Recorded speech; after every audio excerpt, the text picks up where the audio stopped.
কোনো জামায় পশুর ছবি ব্যতীত প্রজাপতি বা পাখির ছবি থাকলে সালাত আদায় করা যাবে কিনা। আজকাল শয়তান এমন সিস্টেম করেছে যে টি শার্ট কিনবেন, পিঠে কোনো পশু বা প্রাণীর ছবি আছে, হোক সেটা প্রজাপতি, এটা একটা প্রাণী, ছবি আছে, অথবা বুকে আছে। অনেক সময় অনেক খেলোয়াড়দের ছবি নেওয়া টি শার্ট, ছবি থাকা টি শার্ট, এগুলো পরে আমাদের অনেক ভাইরা নামাজ পড়েন। তো নামাজের মধ্যে এরকম পোশাক ব্যবহার করা মাকরুহ, গুনাহ হবে। যদিও নামাজ হয়ে যাবে, কিন্তু নামাজটা ত্রুটি থেকে গেল। কি থেকে গেল? ত্রুটি। এই নামাজ জন্য হিসাব দিতে হবে কিয়ামতের দিন।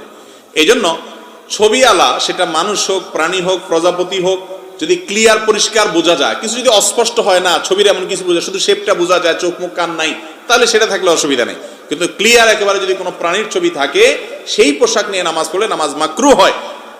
এর কারণে ছোট গুনাহ হয়, নামাজে কিছুটা ত্রুটি হয়ে যায়। এই জন্য চেষ্টা করতে হবে ফ্রেশ কোনো কাপড় চোপড়, অন্তত প্রাণীর ছবি না থাকুক, অন্য কিছু থাকুক, অসুবিধা নেই। কথা কি বুঝাতে পারছি?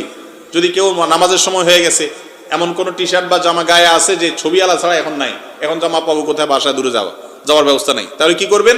ওই জামা উল্টে পরবেন, যাতে করে ছবিটা ভিতরে চলে যায়। কথা কি বুঝাতে পারছি?